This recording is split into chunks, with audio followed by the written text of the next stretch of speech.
welcome to another RSR. Tonight we are reviewing Cincinnati Bengals 27, Buffalo Bills 10 in the 2023 AFC Divisional game, and Dallas Cowboys 12, San Francisco 49ers 19 in the 2023 NFC Divisional game. We'll start with the Bengals, then we'll talk about the Cowboys. I have pretty much even things to say about both games, so I don't know how long this video will go, but we'll see. Points scored as follows in the Bengals game. Jamar Chase with a 28-yard touchdown catch to make it 7-0. Hayden Hurst with a 15-yard touchdown catch to make it 14-0. Josh Allen punches it in with a 1-yard touchdown run, QB sneak to make it 14-7 in the second quarter. Evan McPherson with a 28-yard field goal to make it 17-7. At halftime, it's 17-7 Bengals.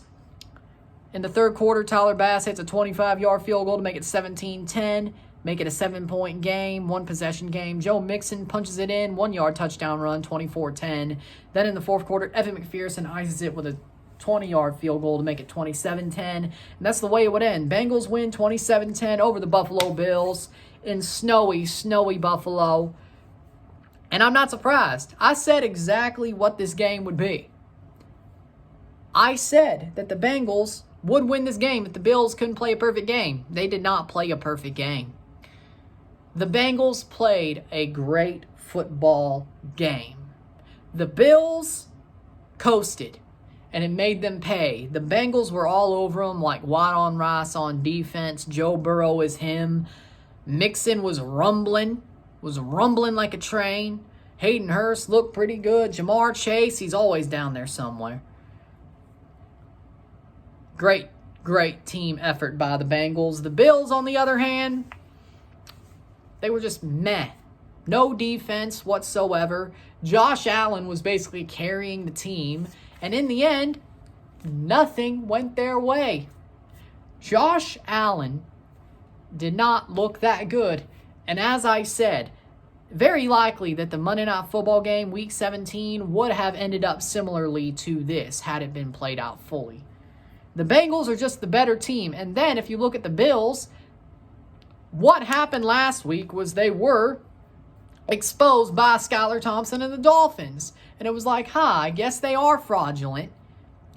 The Bengals did struggle with the Ravens, but that's because the AFC North game is very defensive, very smash mouth. Bengals got it done at home. Two different struggle wins. The Bengals are the better team. I said that before. I'll say it again. The Bengals are the better team than the Buffalo Bills. Joe Burrow's the better quarterback. That offensive line was a non-issue for the Bengals. And everybody's like, oh, that offensive line, all their signings that they had on that line to make it better are all hurt. No problem. No problem whatsoever. That biggest problem was not a problem whatsoever. The Bills, on the other hand, defensively, Swiss cheese. Offensively, Diggs was okay, but not up to the Stephon Diggs level. Like in the playoffs, he can't perform. Besides the Minnesota Miracle, like he used up all his magic there. Josh Allen, And Tony Romo called him the alien. All I could think of was the Toy Story aliens. Ooh, the claw. Yeah, that's all I can think of. With that being said, the Bills they played like trash defensively, and offensively they went through the motions. They thought they were king. They thought they were the king. They thought they had this in the bag. They thought the NFL would either throw them a couple of bones or they just had it in the bag anyway. You got owned. You did. Joe Burrow came up in your house and said, "What's up?" There you go. There you go. That's the game. He was there. He won. Boom. The Bengals smashed the Bills in the mouth. Absolute horrible. Not a horrible game from the Bills. Defensively, yes. Offensively, not exactly, but they couldn't keep up. Bad game. Bengals perfect team game. Bengals win. They're back to the AFC Championship against the Kansas City Chiefs in Kansas City. And honestly, I like the Bengals' chances because They've had a healthy Patrick Mahomes' number. What happens when he's hobbled or it's Chad Henne? I like the Bengals' chances even more. Next up, Dallas Cowboys 12, San Francisco 49ers 19. Dallas choked. Par for the course. Points scored as follows. Robbie Gould, 26-yard field goal to make it 0-3. Dalton Schultz with a 4-yard touchdown catch to make it 6-3. And Brett Maher misses another extra point. Blocked, but still missed. And it looked like it was going to go wide anyway. Robbie Gould, 47-yard field goal to tie it up, 6-6. Robbie Gould sends it to half, 50-yard field goal to make it 6-9. Halftime at 6-9. And the Cowboys look like they're in it. Their defense is playing amazing. Of course, 2 of those field goals came off of Dak interceptions, but it looks like the Cowboys have a chance to win this game. Second half, on the other hand, in the third quarter, Brett Maher hits a 25-yard field goal to make it 9-9. Christian McCaffrey finally gets his touchdown, 2-yard touchdown run to punch it in to make it 9-16. And this is when the Cowboys defense starts to become Swiss cheese. It just fall apart like a Jenga shack. Brett Maher gets a 43-yard field goal to make it 12-16 to keep the Cowboys alive. Then Robbie Gould gets a 28-yard field goal to make it 12-19. The Cowboys get another drive. They go 3 and out.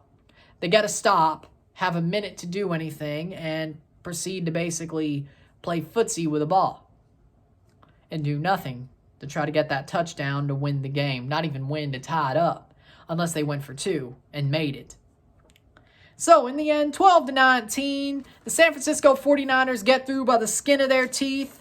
They were just defensively a bit better, and offensively, Brock Purdy may not be the magician people thought he was, or the superhero people thought he was. The purple patch, the heater might be ending, but in the end, they get through. Robbie Gould and Christian McCaffrey carry him through to the NFC Championship to Philly. Let me tell you something.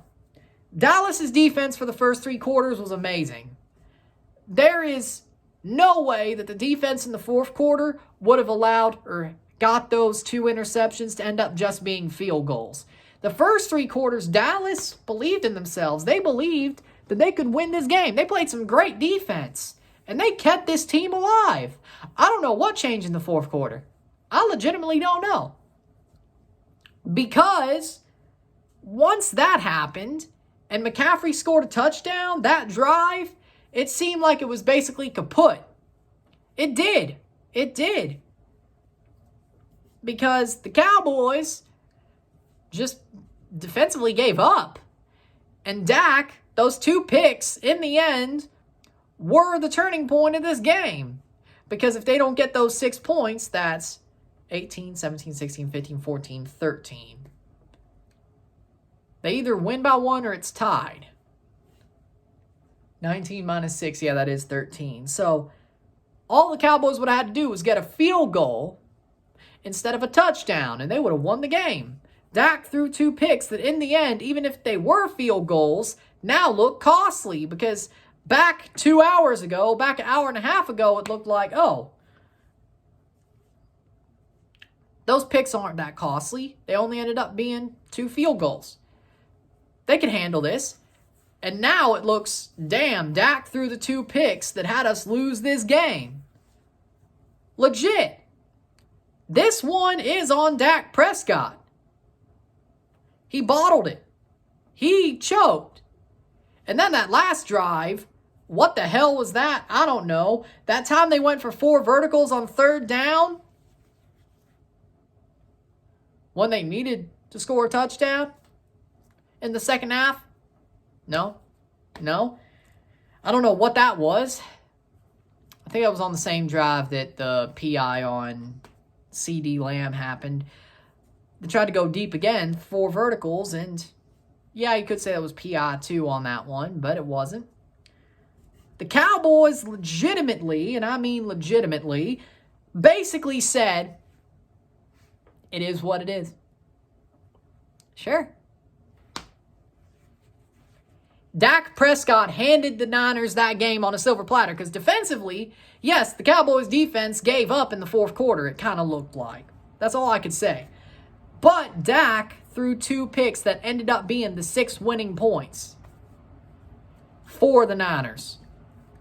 Brock Purdy did not look good at all in this game. He did not look like the promised prince or the superhero that you thought he was. He looked like Mr. Irrelevant. He did enough to win the game, but he basically played a backup level game. The heater was going to end at some point, but he still wins. This man does have Tom Brady's plot armor now, does he? He's still going to win the Super Bowl, ain't he? Figures. Because when I see Brock Purdy, I do think, yeah, Tom Brady.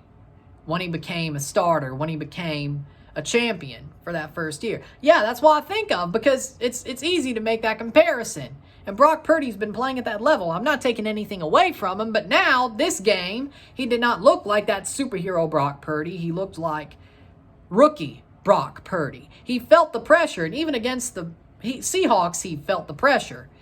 He didn't look that good. Ayuk didn't really show up. Debo didn't really show up. McCaffrey probably had the best game out of the big names they had. Kittle had a great catch with that bobble and hold on. He had a good catch there. Other than that, what did the Niners really do?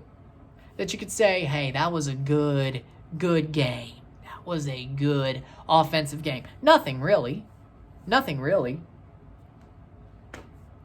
They were milquetoast and they got away with it. So San Francisco wasn't great either, but they were milquetoast and got away with it because they did enough, a bit more than Dallas did, to win this game. At home, good for them. They weren't good either. Defensively, yeah, San Francisco was great. Let me put it like that. San Francisco's defense was great. As has been. They're the best defense in the league. At least left, if not already the best defense in the league. They are by far the best defense left in the playoffs, and they certainly are the best defense, first or second best defense in the league, but I think they are the best by PFF ranks. So, again, they were going to be great. They played well. In the end, this game shouldn't have been that close, but it was. Dallas blew it, though. That's the look. Because of how close it was, Dallas blew it. Dak blew it. There you go. That's the look.